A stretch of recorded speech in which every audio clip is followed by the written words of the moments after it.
A very good evening to you.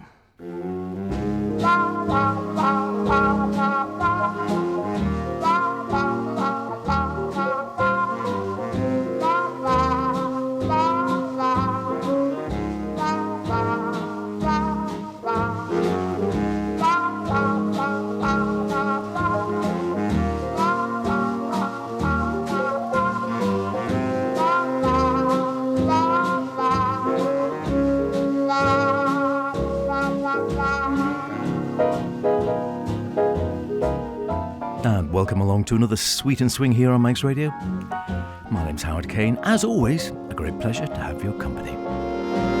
What have we got? Well, a little bit of the music of Irving Berlin by some American dance bands. I'm not going to tell you which one. The old whisperer himself, Roy Fox. Andre Preview, not had him on in a while. More of those dance band themes you'd have a guess at. A request, almost. However, I have to say as we start off, I am feeling a little hot and anxious.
Told you. Hot and anxious. Well, not too bad. You're always a bit hot and anxious when you come back from holiday, though, aren't you? And yes, I've been away for a few weeks, and you come back and you think, oh, Lord, all these things that you've forgotten or not done or have to catch up on. And, well, you know the problem. You feel like you need another holiday to get over getting over the holiday, if that makes sense. Anyway, I trust you are all well and have been surviving this interminable winter. And now that we're in spring, it's still winter, or so it seems today. It's been pretty breezy the last 24, 48 hours, hasn't it? And, a few wintry showers and, yes, I know. Someone was saying the other day they had a friend who was showing pictures from last March where it was gorgeous and it was really warm. I don't remember that, but it was really nice. And the March before that, it was snowing. March is one of those fickle months, isn't it? Anyway, hot and anxious, Fletcher Henderson, of course. American pianist, bandleader, arranger, composer, seen as quite up there in the development of swing and big band, and one of the most prolific black musical arrangers, along with the Duke himself, and had great influence, I think, on the music that followed him, within his music, sort of bridging the gap between the earlier Dixieland and the swing eras. He was often known, which I didn't know when I was having a quick Google around, his nickname, and I must admit I had not come across this before, or if I had, I'd forgotten it, was Smack Henderson. Now then, if you know your jazz, you know, unfortunately, the predilection jazzers have had over the years for booze and drugs. No shortage of that, whether it's in the 20s, 30s, 40s, maybe not quite so much now, thank the Lord. But yes, we all know there's been quite a strong link between jazz and over-imbibing on the things like alcohol and drug taking, I'm afraid. However, I'm glad to say with Smack, it wasn't because he actually took heroin or anything else unpleasant. It apparently was because of the smacking sound he made with his lips. Well, yeah, we can go with that one. Smack Henderson, what a thought. Born over in Georgia and raised in a sort of middle-class African-American family. But originally wasn't going to be a musician. He was a bright lad and he was dedicated himself to mathematics and science. But then sort of moved, I think, to Atlanta and changed his name to Fletcher, giving up his original name of, or at least I think Fletcher was his middle name. He was James Fletcher, and he was originally James, and then when he moved, he decided to turn himself into a Fletcher, and that's the way he stayed. Quite right, too. But he was going to do, like I said, science originally.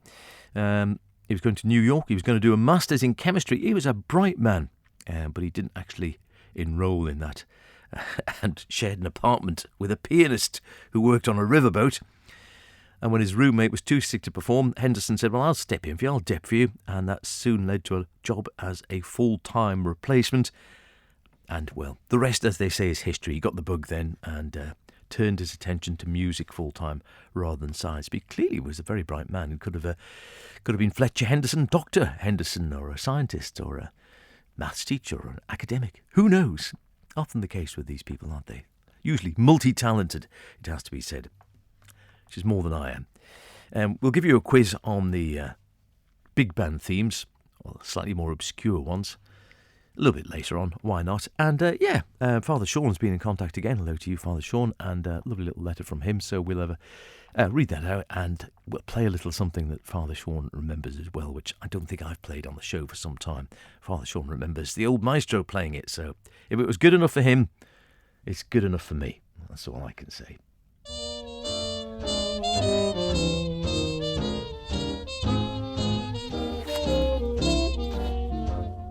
Girls, I have a secret. If you listen, I will tell. It's so romantic. Met a charming gentleman, and honest, he's so swell. I'm almost frantic. Beautiful eyes. He had such beautiful eyes. He told such beautiful lies. He had me hypnotized, mesmerized, beautiful eyes. He never seemed to get wise. He called me such pretty things, then he pawned all my rings. But he had such beautiful eyes.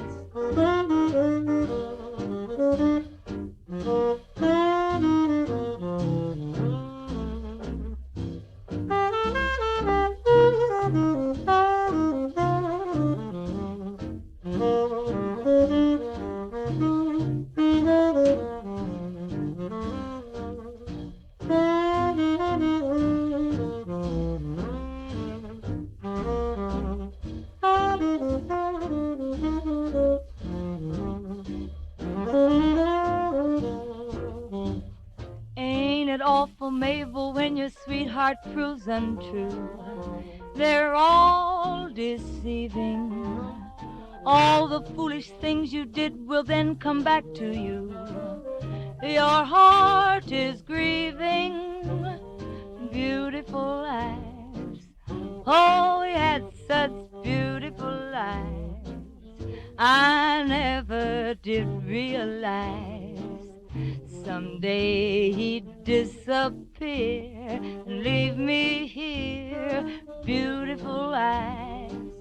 He left me so many sighs.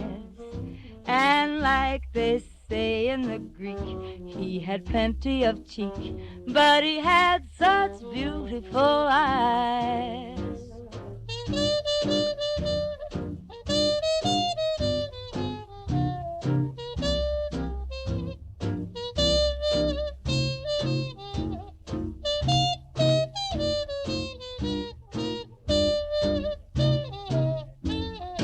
Beautiful eyes.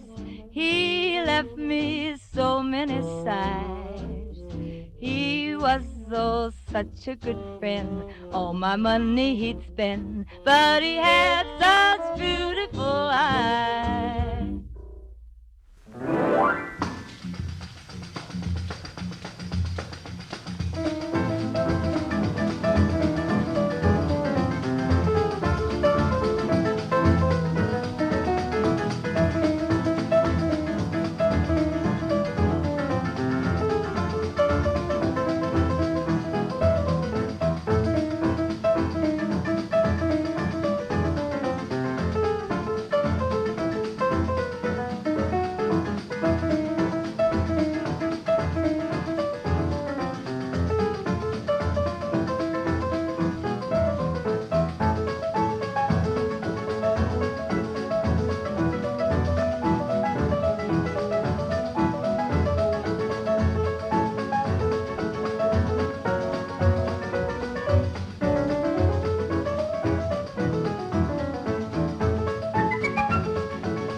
Ah, wonderful stuff. Puts you in the mood and makes you think of warmer climes, doesn't it? Exotic foreign parts, warm weather, a glass of punch or a tequila or something along those lines, maybe a bit Caribbean, somewhere along those. Yeah, are you thinking that? Although there's a horse you've got in your head, Roberto Ingles. Well, yes, the music and the name conjures up, I think, all of those. Certainly does for me. But, well, yes. Sadly, that's not the right word. Unfair. It's slightly curiously, should we say. Roberto Ingles was actually Bob Ingle from Scotland. Yeah, not known so much for its tropical weather and rum punches, really, as for whiskey and a walk in the rain. But a stint on the piano with Edmundo Ross, of course, who was a great champion of Latin music, as we know. And old Bob Ingle played the piano with Edmundo at one stage, and he got a bit inspired by the whole Latin theme and the Latin vibe, changed his name from Bob Ingle to Roberto Ingles. And love it, really. And changed his name, and he fronted the relief band at the Savoy Hotel and became so popular and associated with Latin American numbers that he had quite a career out of it, including that great one there, Tico Tico. And he was so good, he was eventually invited to tour South America.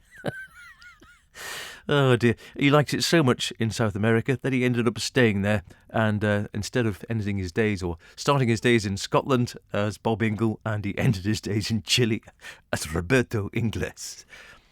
You couldn't make it up, could you? I do love it. Good luck to him. Terrific. Yeah, well, he was good. He was good, wasn't he? I'm really enjoying that. And before that, what do we have? Una May Carlisle, another sort of forgotten name, unjustly so, as you probably gathered from that. A wonderful voice, wonderful artist as well. A protege of Fats Waller, and singing beautifully as well. Fats sang, of course, whether you call it beautiful or not, but wonderful singing. I love Fats' singing.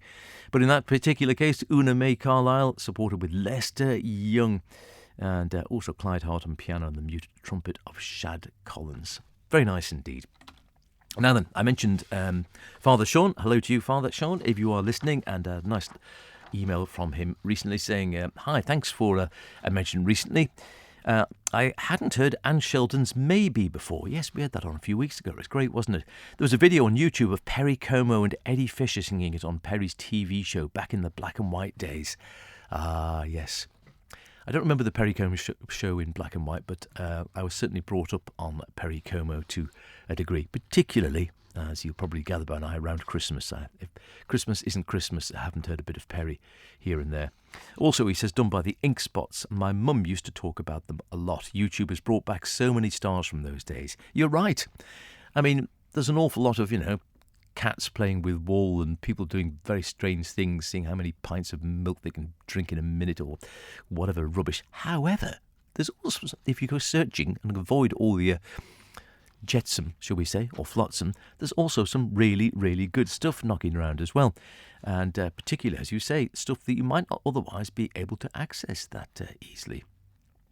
These artists we love here on Sweet and Swing, loads of it, whether it's just people playing an old 78 or whether it's actually old videos or old TV programmes. Wonderful if you go looking around. My dad, goes on Father Sean, was a big fan of Jimmy Shandon, used to listen to him on BBC Scotland. Yeah, he used to do the Hogmanay show, I think, as well, didn't he, on New Year's Eve? Part of the home service in those days. In the light of all the rain we've been having this year, he says it might be time to give a spin to Garden in the Rain with its promise of sunshine. Amen to that. I first heard this song when the maestro played George Metaxas version. Gene Austen has one of the earliest versions. John McCormack also recorded it. Yes, he did. As did Perry, some years later, though without the verse. And Carol Gibbons, who the maestro often played, as you do, yeah, I know, we both like him, wrote the music. But then the sun came out again, as James Derrenforth's lyrics says. So there's always hope, for the best wishes. There is indeed always hope. And as I look out the window today, Father Sean, and it is very windy, and it's grey, and it's wet, and you think, oh Lordy, there is always hope. Spring is around the corner. Hope springs eternal. I'm not going to improve any on what the old maestro did, so let's hear George Metaxas' version. I actually prefer it to Perry's, I have to say. A Garden in the Rain, with those thoughts of hope and better things to come.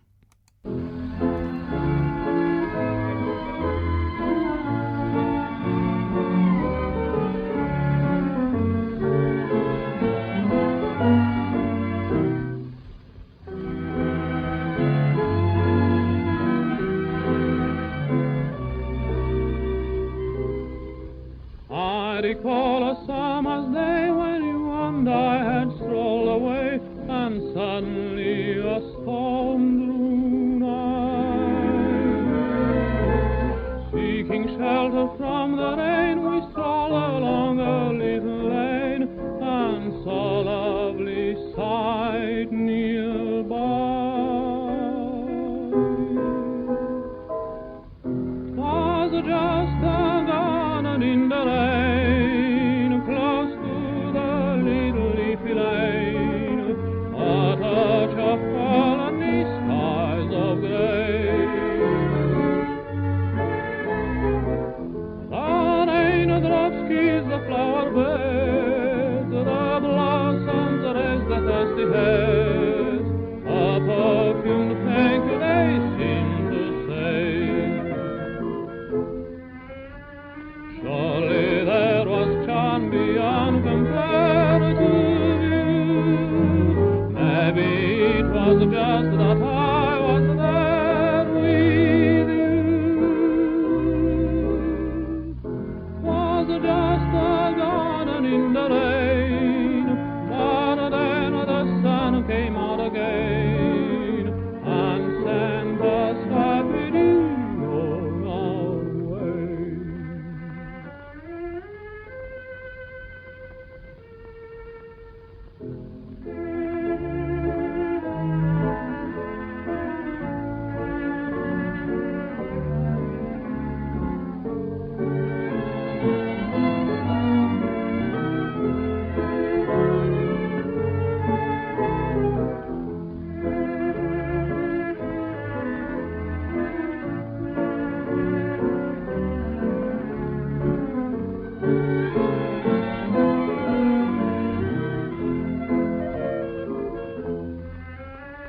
Surely there was charm beyond comparative view.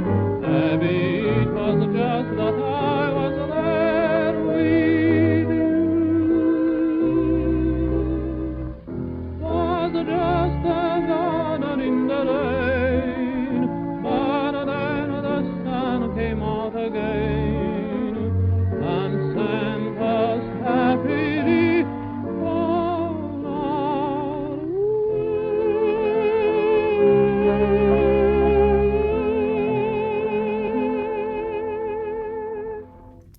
Spring is just around the corner, we hope. And yes, what's the other great phrase they say? Whenever there's something really bad going on, something really good will come out of it eventually. All those thoughts, keep them in mind. I struggle sometimes, I confess. As my memsahib will tell you, I am not the best at always keeping a smile on my face. And as is always the case, who's the person you take the things out on?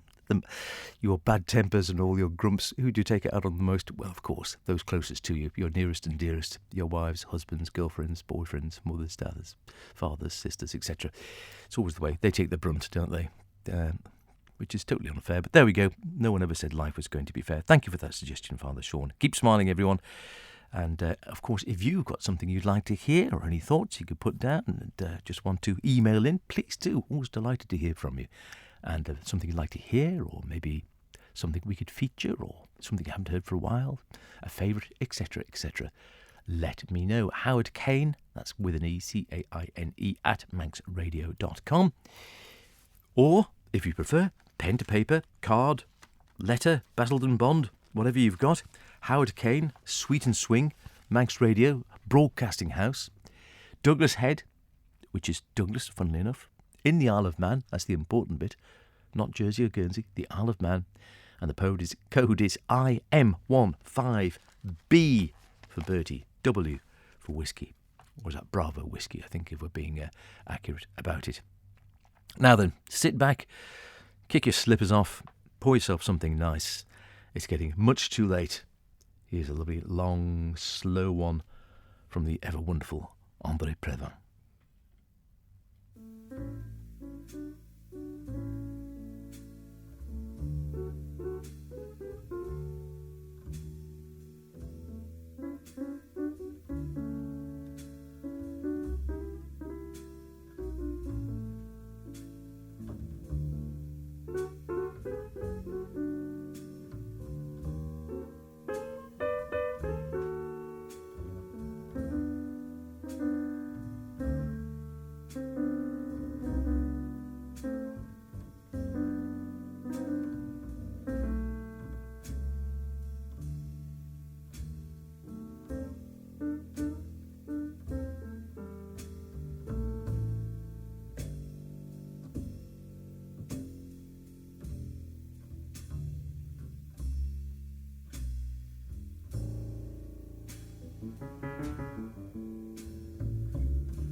How about that for great late night slow blues?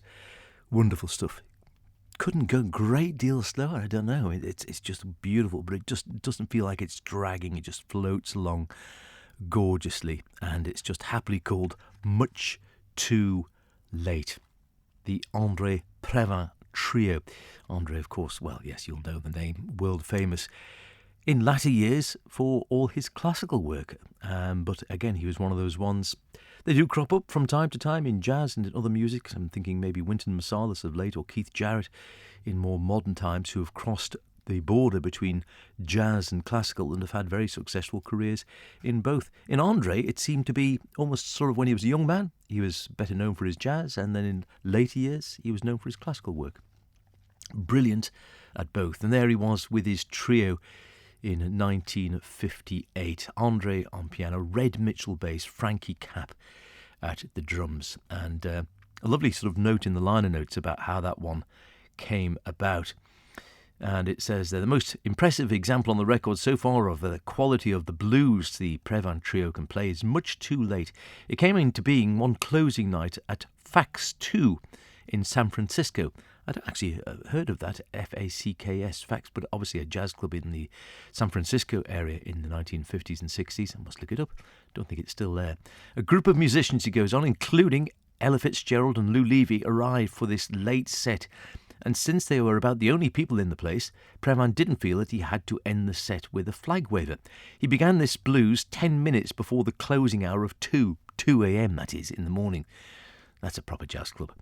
We were terribly tired, says André. We hadn't been to bed all the previous night and started to play some terribly slow blues, and we all got involved in it. When we finished, Bobby Brookmeyer, the valve trombone player who was also there, good crowd in, wasn't there, looked at his watch and said, "You fellows have been playing that for 28 minutes. The one we've heard wasn't 28 minutes, by the way. That was about 9 minutes. Ever since then, André says, we've tried to duplicate the experience because it's one of those very happy and rare circumstances where we all felt the same way. It happens every so often. Just get into a groove and it just becomes telepathic. Everyone's just floating along and everyone's on the same wavelength, and you don't need to say anything or do anything. It just sort of happens. But yeah, the beauty of jazz, as they say. I hope you enjoyed that as much as I did. Right, we'll go to Trio to a big band, and we've been looking at some of the themes of the big bands, just for a bit of fun, and they're all great tunes, obviously.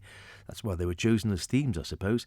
I don't think we did one last week, because I've been away for a couple of weeks, so according to my notes, the last one we had was about the 13th. Let's take a look. Hang on, we'll go back and take a look there. So, yeah, there we go.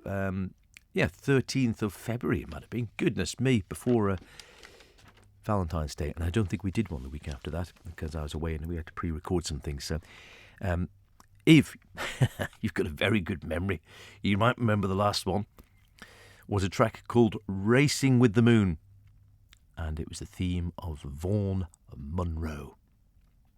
Vaughan Monroe, not a name that's well known. So I'll give you a much easier one, this one, seeing as I've been flying back. Little clue there. Great tune, great band leader. But whose theme was this?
Ah, great stuff. Rocketing along there.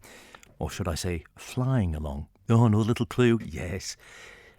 Was it difficult, that one? I don't know. I'm not going to tell you now. I'll tell you next week. A theme tune of a well-known band leader. And it might have something to do with sort of flying, maybe. That's it. I'm going to leave it there. See if you can get that one. Hopefully not too difficult. For the meantime, though, we are going to go straight on because I promised you a bit of the old whisperer himself. Roy Fox, the American who came over and made it great on this side of the pond. And also played here at the Isle of Man. There's a great picture in one of the books I've got knocking round, which I rescued from the old maestro, of Roy Fox playing, I think, in the old palace, or one of the big ballrooms. It would be the palace, wouldn't it, I think, in 1938, 1940. It was absolutely rammed. I mean, how people danced on the dance floor, I don't know. I mean, because they were doing, they'd be doing foxtrot and quick-step and such like, not boogieing as in disco style. They were doing proper dancing. Whether they could move or not was another kettle of fish. There were thousands there, literally thousands of people, incredibly popular. And so we thought, we haven't had the old whisperer himself on, Roy Fox, for some time, so there's some great selections on this one. Maybe we'll go for his signature tune and intro, Whispering, and then put on your old grey bonnet.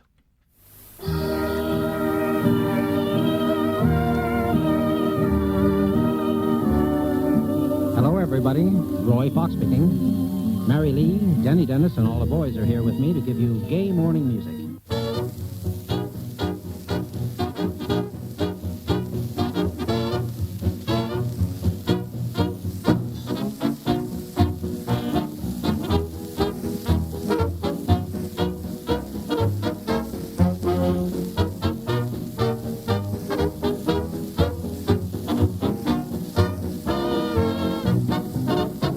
Your old gray bonnet with the blue ribbons on it, how I wish. Oh,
gentlemen, this is Roy Fox and his band in the Records program. That first tune was Put On Your Old Grey Bonnet. It certainly was.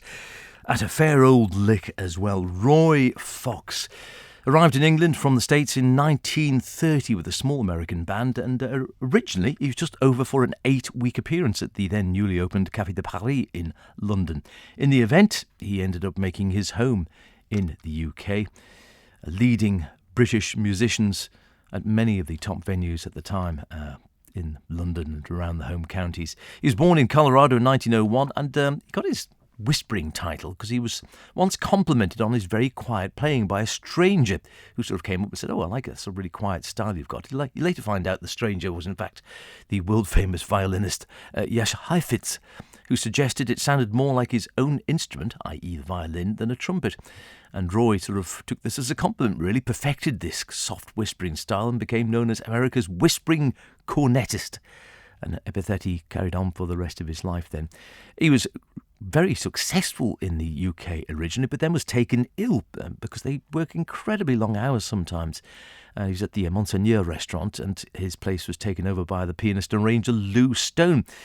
Fox went over to Switzerland to recuperate, as he did in those days, I think. It's been a bit of a sort of spa, wasn't it, I guess. And when he returned, he parted company with the restaurant, who was unhappy that he was also appearing, i.e. they didn't have him exclusively because he was at the London Palladium at the same time his band were playing to their customers without him at the front. Well, you can see their point, I suppose, from that point of view. Here's the Roy Fox Band. Roy's not actually here, but the boys will play for you in any case. And then he opened a new band at the Café Anglais, Café de Paris to Café Anglais. And in 1935, appeared at a Royal Command performance. Made dozens and dozens of records. Also appeared, which you can probably find on YouTube, getting back to our early chat when we were talking with about Father Sean's comments. And I'm sure you'll find these on YouTube if you go looking around. 3 films he appeared in: A Night Like This, On the Air, and The Radio Pirates.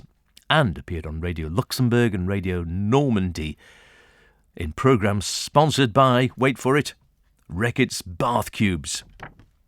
That's Reckitt's as in Reckitt's and Coleman, I believe. Yeah, not too bad, eh? Now here's something I'm thinking just about now. Let's have another cup of coffee.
Let's have another cup of coffee.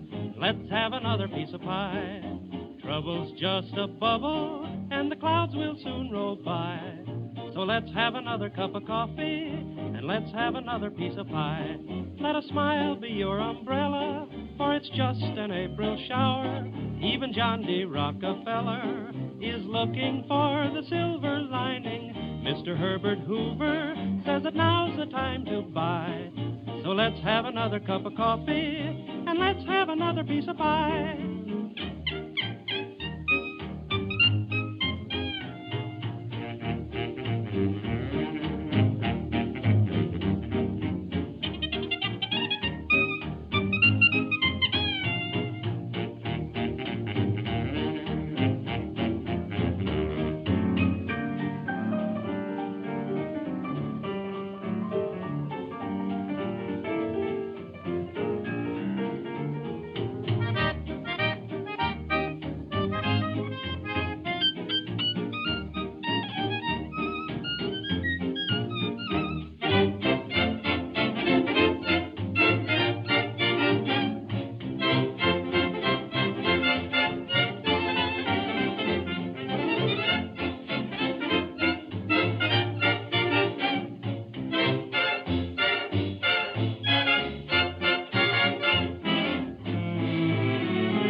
We've mentioned Lou Stone before, so here he is, and Hagar's Blues.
And Hagar's Blues. Lou Stone, who we were mentioning earlier on. I saw him in the bag. I thought, well, why not? We'll finish off with a little bit of Lou Stone. Lou, born Louis Steinberg in Bethnal Green in 1898, came from a Jewish refugee family from Eastern Europe who changed their name after the First World War, which sadly claimed the lives of two of Lou's three brothers.